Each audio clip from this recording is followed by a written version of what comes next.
Bien, de nuevo muy buenos días para todos, esperando que estén muy bien, tanto quienes están conectados en esta videollamada y quienes están viendo este video. Como ustedes pueden ver, está proyectada la guía número 4 de esta semana de trabajo de filosofía. Vamos a leerla rápidamente, a explicarla, a comentarla. Va a ser una explicación corta porque pues no es tan profundo estos acápites, pero estoy siguiendo el orden del texto. Lástima que no podamos continuar leyendo San Agustín, leer todo el libro.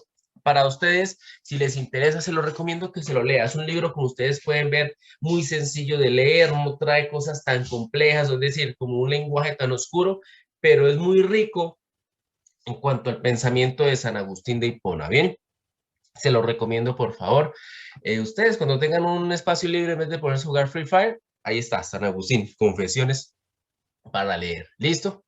Entonces, ténganlo presente, por favor. Bien, el otro periodo, antes de leer esta guía, hablemos del otro periodo. El otro periodo comenzaremos a hablar de una vez del Renacimiento. Saldremos de la Edad Media, considero que ya vimos las generalidades, nos pudimos empapar un poquito del espíritu medieval por medio de la lectura del libro de San Agustín, de algunas de las características y pues básicamente tener presente que el problema central era Dios. Entonces ya como antesala, la próxima videollamada que tengamos, si seguimos trabajando así remotamente, que parece ser que es lo más seguro, eh, trabajaremos Renacimiento, trabajaremos Nicolás de Maquiavelo, comenzaremos a leer El Príncipe, ¿listo? Y se van a dar cuenta del cambio de panorama total, ¿sí? De cuál es la gran diferencia de un texto medieval a un texto más propio de un espíritu renacentista, alejado de un espíritu sí, de un espíritu devoto religioso, centrado más a otras problemáticas desde otra perspectiva, muy diferente, ¿listo? Entonces veremos la riqueza de ese texto y lo trabajaremos lo más que podamos durante el periodo, también en el orden de líneas para irlo leyendo un poco. Bien, listo. Entonces, teniendo eso presente, como ustedes saben, hay 5 preguntas, como tal son 4 preguntas, pero hay una que tiene 2 partes, por eso se subdivide en 2. Recuerden la fecha de entrega, recuerden enumerar las páginas, por favor. Por favor, esfuércense individualmente, como les dije. Si me doy cuenta que hay fraudes, anularé los trabajos que tenga que anular y punto ya. Bien, voy a leer el capítulo 5 de San Agustín del libro Confesiones, que está subdividido en 2 subacápites, ¿cierto? El 5 y el 6. Entonces continúo. ¿Quién me dará descansar en ti?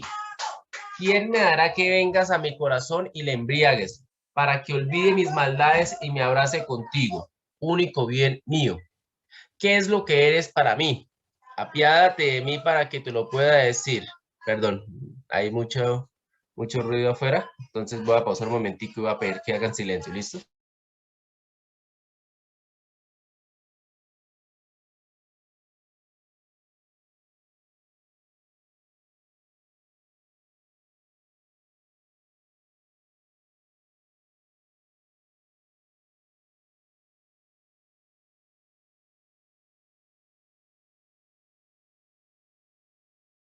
Bien, les pido disculpas, ustedes saben que hay una bebé en la casa y pues todo es bulla, todo momento. Bien, retomo de nuevo, bueno, comienzo de nuevo. ¿Quién me dará descansar en ti? ¿Quién me dará que vengas a mi corazón y le embriagues para que olvide mis maldades y me abrace contigo, único bien mío? ¿Qué es lo que eres para mí? Apiádate de mí para que te lo pueda decir. Bueno, entonces vemos que Agustín sigue reflexionando en torno a su relación con Dios. Es una relación directa. Y es algo que quiero resaltar el día de hoy, porque reitero esa relación en la antigüedad, la relación de cuando hablamos del término amor, ¿sí? Recuerden que los 10 minutos, por favor, retomamos. eh, Hace 40 minutos nos conectamos. Uy, ¿por qué? Bueno, tan raro. Listo. Esto, en el espíritu griego, el amor se hablaba como un eros, y era un eros pasional, ¿sí? Más laxivo, más corporal, pero, y el eros era más corpóreo, por decirlo así. El espíritu cristiano aparece es el ágape, ¿sí? El amor, como este amor que él está hablando, pero es un amor de Dios hacia los hombres, ¿sí? Algo que en el espíritu griego no estaba, algo que no estaba en la medida de que, como yo siempre reitero y siempre les he dicho en las clases, cuando está el espacio de la oración, siempre pues para iniciar una jornada y eso pues se hace, ¿no? Muchos de ustedes no lo hacen con la devoción que debería hacer, lo hacen es como de burla o cuando se van a ir y quieren, alguien pide el espacio de la oración, hay gente como que ya, ore y vámonos. O sea, yo siempre por eso les he dicho que si van a orar, oren bien porque desde el espíritu cristiano, el ágape cristiano, es una relación directa con Dios todo el tiempo. Siempre que se habla ante Dios, Dios lo está escuchando a uno y a su vez el amor de Dios siempre viene hacia nosotros y no nosotros vamos hacia Él. Entonces es una ofensa, una mala oración ante Dios como tal, hecha de mala gana, por decirlo así, o a las carreras. Entonces, tener eso presente. Y Agustín está en esta misma situación.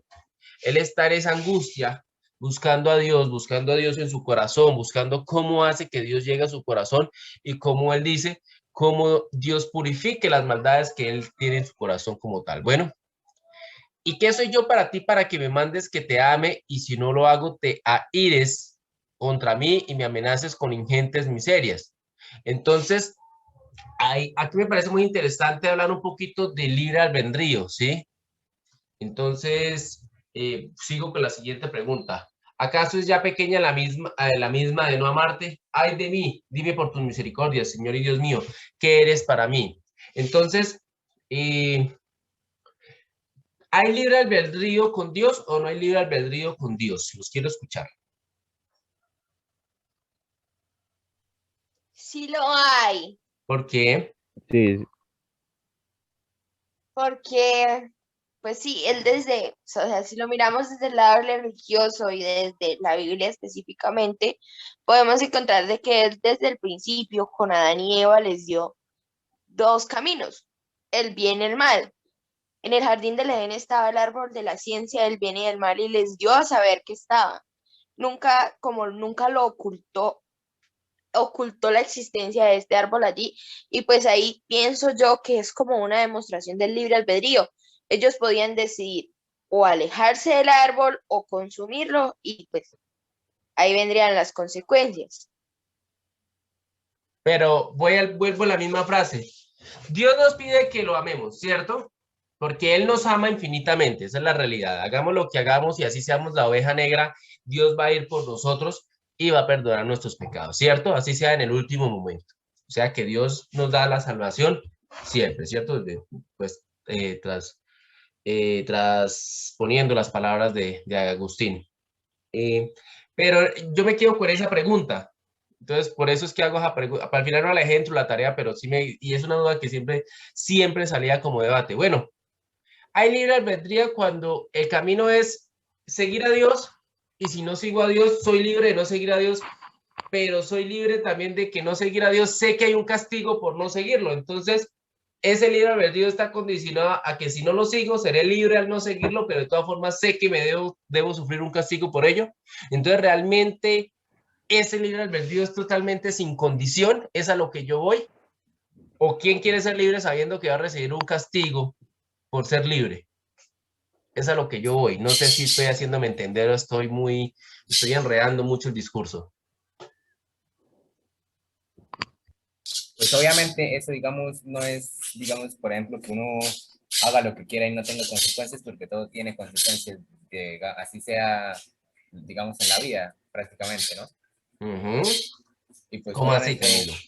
pues sí, porque por ejemplo, todo, digamos, cada cosa que uno hace, así sea buena o mala, va a tener como una repercusión o más allá de una repercusión, como una finalidad que puede ser buena o mala.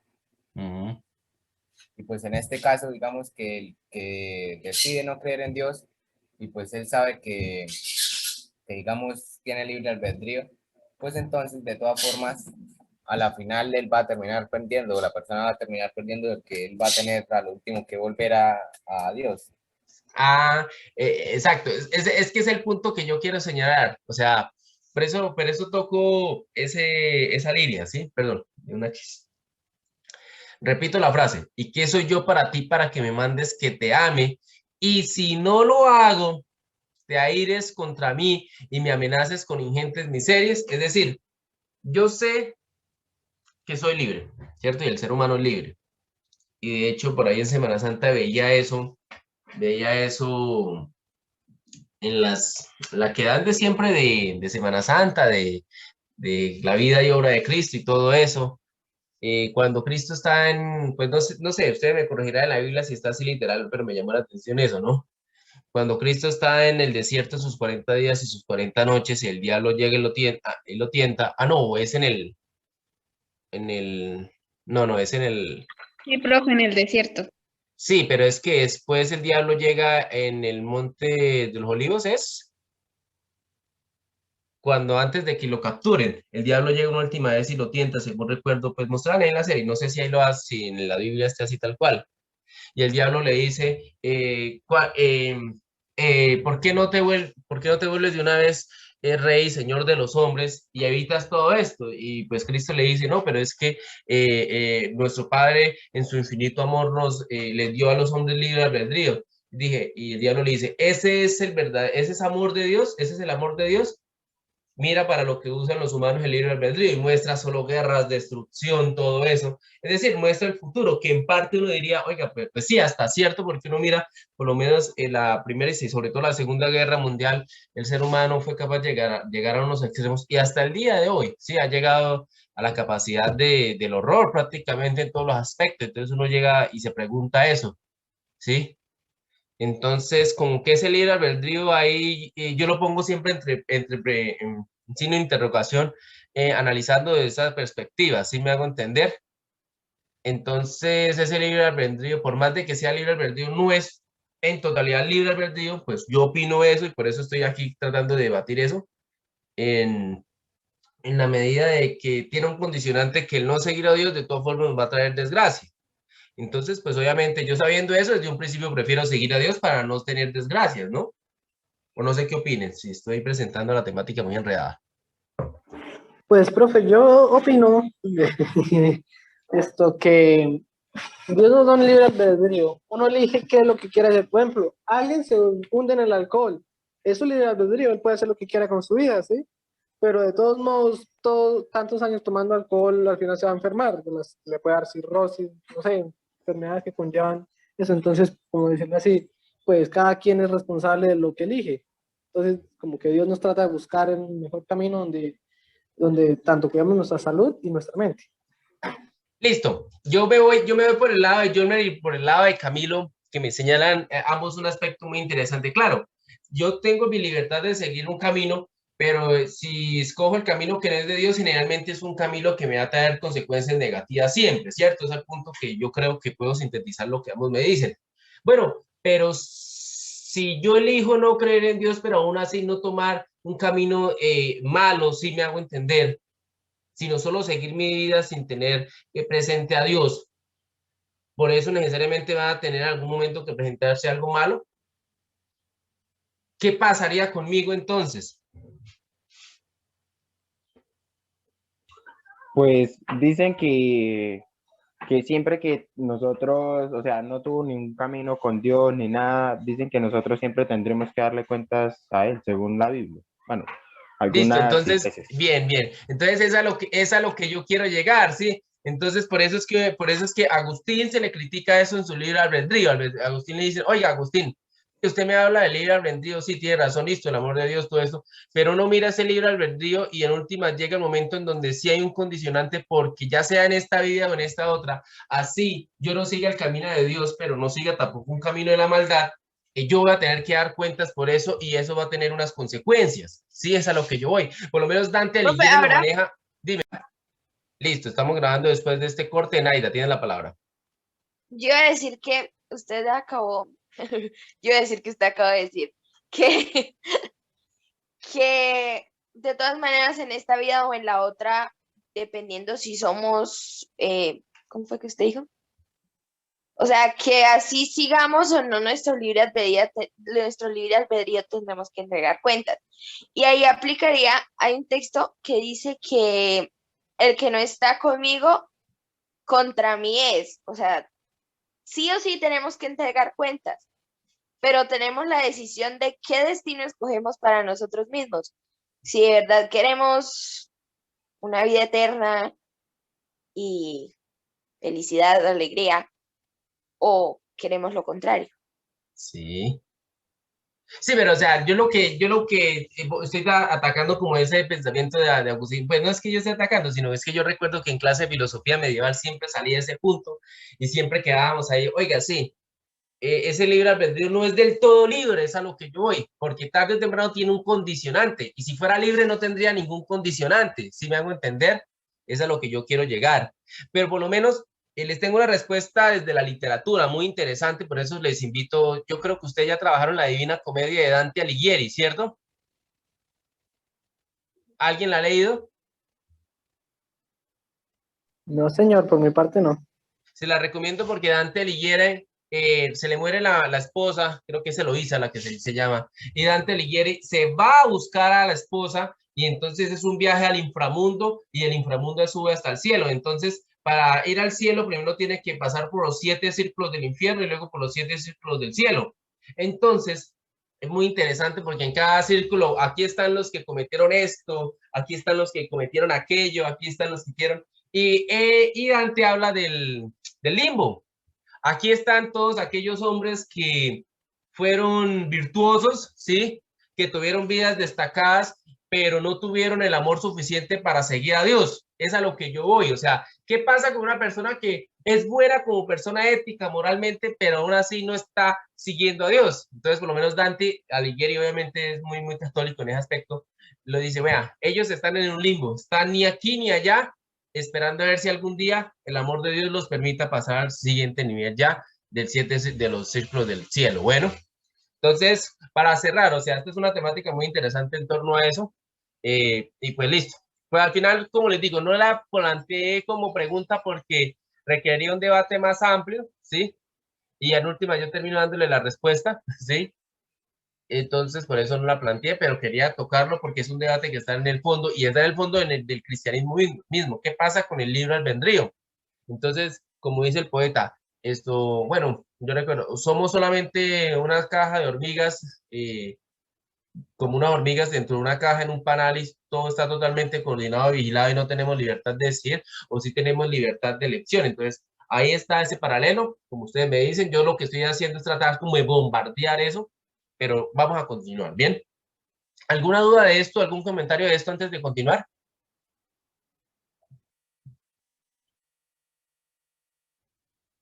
Bueno, veo que el silencio otorga, entonces voy a continuar. ¿Acaso es ya pequeña la misma de no amarte? Ay de mí, dime por tus misericordias, Señor y Dios mío, ¿qué eres para mí? Entonces sigue Agustín, sigue en su búsqueda, buscando qué es Dios. Y cuando hacemos la pregunta por el qué, es la pregunta por la esencia, ¿sí? Por eso la filosofía estudia el qué de las cosas, estudia el sentido primario de las cosas, el origen, la esencia fundamental de las cosas, ¿sí? También estudia el cómo, el por qué, el cuándo, pero principalmente el qué. No hay ningún, cuando usted se haga una pregunta sobre el qué de algo, es una pregunta filosófica. Bueno, porque está yendo a la raíz misma de la cosa misma. Bueno, di a mi alma, yo soy tu salud. Dilo de forma que yo lo oiga. Los oídos de mi corazón están ante ti, Señor. Ábrelos y di a mi alma, yo soy tu salud. Que yo corra tras esta voz y te dé alcance. No quieras esconderme tu rostro. Muera yo para que no muera y pueda así verle. Bueno, entonces, interesante. Uno dice, bueno, ¿cómo así que muera yo para que no muera y pueda así verle? Pues ya uno entiende. Bueno, ¿cómo me explicaría la frase ustedes antes de yo explicarlo?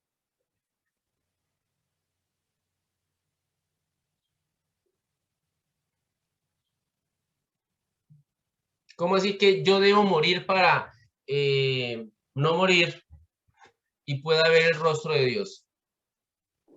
Pues no sé, creo que hasta el momento Pues, en la humanidad no Andrés y se luego ha yo. demostrado, en la humanidad creo que Dios no se ha mostrado y pues creo que en todas las Biblias, bueno, no sé si en todas, o Naida o Jolmer, corríjame, que siempre dicen que al final cuando muramos lo veremos a Él si fuimos buenas personas en la tierra o algo así. Después de Yolmer quiero hablar yo. Listo, va Yolmer y luego Naida. pues como tal, lo que yo entendí de la frase es que como tal uno debe que morir al yo para así poder vivir, como decirlo así, para poder ganar la vida eterna y poder ver a Dios. Ujú. ¿Qué opinas, Naida? Ya hago complemento lo de Yolmer.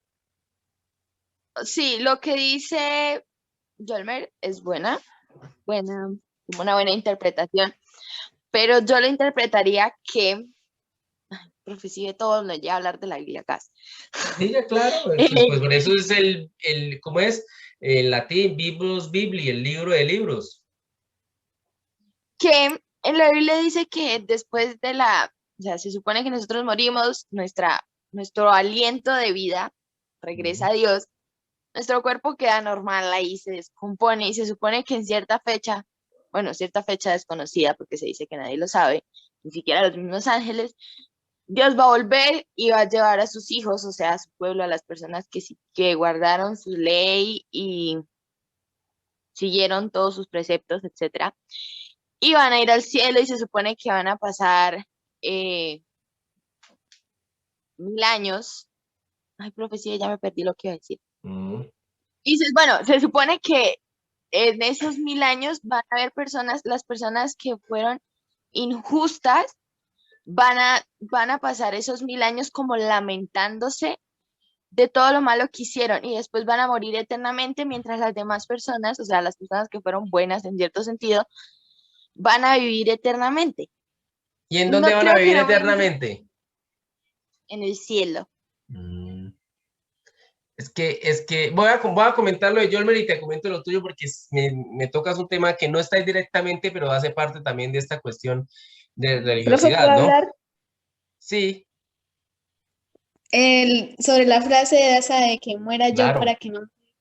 Bueno, yo la entiendo así, ¿no? Que muera como que físicamente para que no muera espiritualmente y pueda así ver a Dios. Algo así la entiendo yo. O sea, hay que Sí. cometer suicidio. No, John. Por eso es que yo estaba preguntando eso. No, hasta Con allá la no. que sale, ¿no? No, pero es que las que salen no es así porque es que ahí viene la cuestión. ¿Cómo yo puedo acercarme a Dios? Agustín es lo que está planteando. O sea, ¿cómo hago yo para poder vivir en Dios? ¿Cómo hago para que Dios viva en mí? Entonces, no es descabellado lo que yo me está diciendo y de hecho los eremitas, ¿sí? Los ermitaños se toman eso al pie de la letra, Andrés, ¿sí? Hubieron personas que en la antigüedad decían, si tu mano te hace pecar, córtatela. Y me dice, oiga, suena como radical, no, pero hubo gente que, ¿sí? Se la bajaron, punto, porque es que lo hace pecar. O hasta a un filósofo en la antigüedad se castró. El man se castró porque dijo, no, es que esto me está haciendo pecar, entonces yo me quito ese problema y ya, punto. Entonces a lo que voy es, ¿cómo hacemos para nosotros acercarnos a Dios? Pues debe haber una renuncia de nuestra individualidad. Es lo que Yolmer decía, ¿sí? Nosotros no podemos seguir Exactamente. pensando en nosotros mismos como un yo si queremos dejar que Dios viva en nosotros. Debemos dejar, ¿sí? Porque el egocentrismo que nosotros manejamos, entre más egocéntricos seamos, menos Dios podrá vivir en nosotros, ¿sí?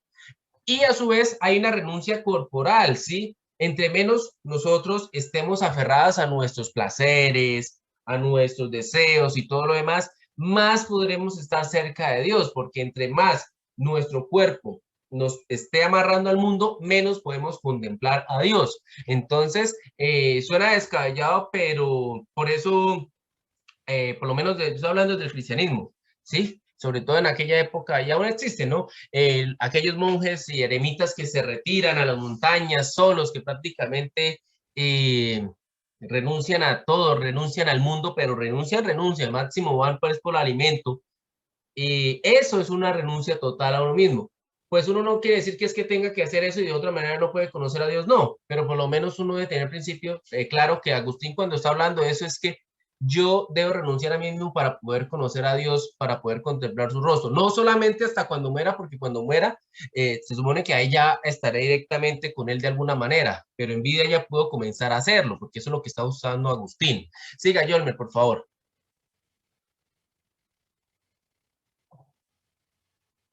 Señor, Usted me dijo que iba a hablar algo, ¿cierto? no. No, perdón, como... Profe, yo, sí, Sí, señor. digamos, este es como mi pensamiento, Sí. digamos, morir yo, que muera yo, ¿no? Entonces ese pedacito sería, digamos, que abandonar la vida que llevo, digamos, mala, y entonces ya que la abandone, ahí sí puedo, digamos, digamos, para que no muera, digamos, en el sentido, digamos, en el amor de Dios, y ahí sí pueda ver, entonces pueda ver a Dios, ¿no? Claro, es que si yo, por lo menos, si yo fallezco, pero si sigo aferrado al mundo, no al mundo, o sea, al mundo corporalmente, ¿sí? Muy seguramente no voy a poder contemplar a Dios porque voy a seguir es mirando el mundo y no voy a dar la vuelta y ver aquello que realmente es a Dios, ¿sí? Yo quería comentar algo para cerrar eso, pero creo que yo lo interpreto de esta manera, esta frase, ¿sí? Al yo renunciar a mi individualidad, puedo contemplar a Dios y como lo dice Camilo, no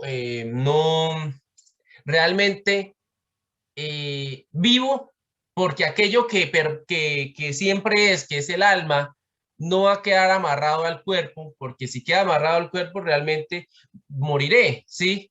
Porque la verdadera vida es la vida al lado de Dios. Y si no logro, soy capaz de prepararme para esa vida, no podré realmente vivir en plenamente, ¿sí? Es lo que Agustín tiene claro directa e indirectamente. Bueno, Naida hablaba de esta situación porque entonces uno comienza a hacer preguntas. Bueno, pero estamos hablando, la religiosidad es teleológica, ¿no? Es de fines. Y la historia tiene un final y Dios ya sabe cuál es el final de la humanidad, ¿no? Dios es alfa omega, ¿sí? Principio y fin de todas las cosas. Dios sabe todo lo que fue, es y será. Entonces, el fin del mundo es, desde la como visión cristiana, que es lo que estamos hablando, ¿cierto? El juicio final, lo que hablaba Naida. Pero ojo, porque eso es heredado también de la tradición judía, hay una gran diferencia muy interesante, ¿sí? Y ahí viene, por lo menos hasta el mismo COVID, por lo menos a mi papá que lo cremaron, menos mal uno no se mata la cabeza tanto con eso. Por lo menos el catolicismo comenzó como a ponerle un poquito de trabas a la cremación, ¿no? Ahorita no, por pandemia no, sino antes de eso, recuerdo eso, porque ya la gente estaba como adoptando más esa cultura de cremar sus seres queridos, pues porque económicamente es hasta mejor, porque hoy en día todo es negocio, ¿no? Usted va y pregunta en la ciudad un lote en tierra y un lote en tierra vale por lo menos 15 millones de pesos, ¿sí? No sé aquí cuánto valga. En cambio, una cremación vale unos 5 millones de pesos y usted ya sabe que queda solamente la urna, las cenizas y pues usted va a las siembra en algún lugar o las lleva a un osario, bueno, y hasta es por el espacio, ¿sí? Porque o si no, si usted paga arriendo, usted paga un arriendo de unos 5 millones de pesos por 4 años, o en tierra, o en bóveda, y después le toca sacar el cuerpo, que aún no está totalmente descompuesto, y le entregan es los huesos en un osario, y después le toca pagar un osario también. Entonces la gente está optando más por la cremación. Y la pregunta, toda esta redundancia la doy por lo siguiente. Por lo menos desde el judaísmo, el juicio final es para cuando llegue, no Cristo, sino cuando llegue el rey de los judíos, ¿sí? Recuerden que para los judíos Cristo no era el rey de los judíos, no era el hijo de Dios tampoco. El fin del mundo va a ser que ese rey de los judíos guíe al pueblo de los judíos a el dominio del mundo, ¿sí? Van a resucitar las personas, por eso es que ellos no creman, sino que es eso, porque entonces uno a veces se imagina, no, después de la muerte viene una felicidad, por lo menos si usted es judío y si usted es feo, usted no puede esperar cambiar, usted va a seguir siendo feo y eternamente va a seguir siendo feo, ¿sí? Cambio uno desde el cristianismo maneja hasta el punto del juicio final, pero uno no sabe cómo va a ser, es a lo que yo voy. Uno va a ser el mismo cuerpo, cómo falleció, va a ser en la época que uno mejor tuvo salud. Sí, o sea, son preguntas de mucha minucia. Uno diría, profe, son preguntas tontas, pero en el fondo no son tontas. O sea, o uno no va a tener forma, porque es que el cristianismo se habla de una vida después de la muerte, del juicio, perdón, una vida después del juicio final, no en la tierra, en el cielo. Entonces, bueno, allá sí uno ya no sabe cómo va a ser la vaina. Por lo menos dentro del judaísmo sí ellos la tienen clara que el después del juicio final va a ser un dominio total de la tierra. Es a lo que yo voy. Es una gran diferencia que quería señalar. ¿Listo? ¿Claro o un poquito enredada?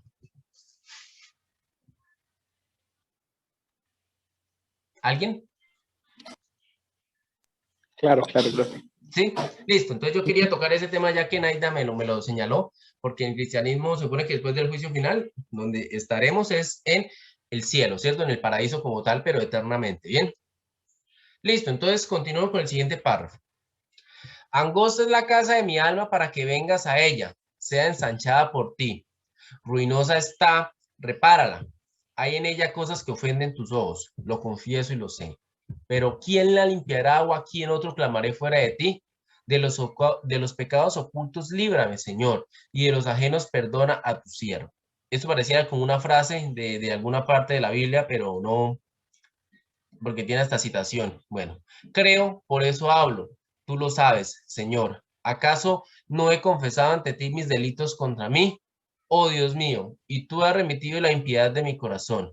No quiero contender en juicio contigo, que eres la verdad, y no quiero engañarme a mí mismo para que no se engañe a sí misma mi iniquidad. No quiero contender en juicio contigo, porque si miras a las iniquidades, Señor, ¿quién, Señor, subsistirá? Entonces queda claro que así nos escondamos en el rincón de la tierra. Agustín tiene claro que Dios nos ve, ¿cierto? Dios ve en lo más profundo de nuestro corazón y Dios sabe todo lo bueno y lo malo que somos, ¿cierto? Dios sabe todas nuestras purezas e impurezas. Entonces, Agustín desde un principio tiene esa angustia, ¿no? Sigue con esa angustia de intentar estar lo más pulcro posible ante los ojos de Dios. Y para eso le pide ayuda, porque Dios es el único, según Agustín, creo que sí, que puede limpiar de total pecado el alma de cada ser humano. ¿Listo? Entonces, yo esta parte sí no le veo mayor cosa para reflexionar. No sé si tengan algún apunte como tal.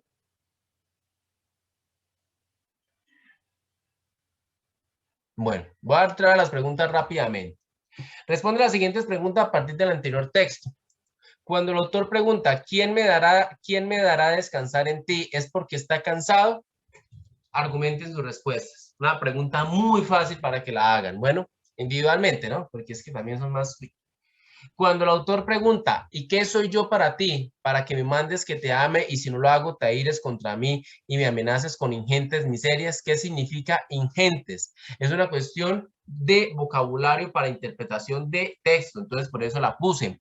A partir del primer párrafo del capítulo 5 podemos afirmar que, es decir, una conclusión general del primer párrafo en selección múltiple. Recuerdo que estas 4 opciones de respuesta, ustedes deben escoger una y argumentar por qué escogieron esa. Entonces, por favor, ténganlo presente. No la explico como tal por eso. Cuarto, a partir de la lectura del, aquí hubo un error de redacción, se me separó la línea, pero es la misma. A partir de la lectura del segundo párrafo del capítulo 6, ¿qué podemos entender por iniquidad? También es una lectura literal del texto en donde debemos comprender vocabulario para entender el sentido de la frase. Entonces, no siendo más, quiero escucharlo si hay algún aporte final, alguna pregunta final, o con esto cierro la videollamada de hoy. ¿Los escucho? No, creo que todo está claro, profe. Sí, profe, todo está claro. Entendido. Entonces, con esta clase de hoy hemos cerrado la Edad Media. Quizá habrán temáticas, cosas que se volverán a tocar, pero ya desde otra perspectiva. Ojo que ya no será una perspectiva tratando de esto, sino que será una perspectiva tratando de puntualizar principalmente la perspectiva que ahora trabajaremos, que es la de un hombre renacentista, que no es un hombre medieval. ¿Listo? Bueno, entonces con eso hemos cerrado la videollamada de hoy.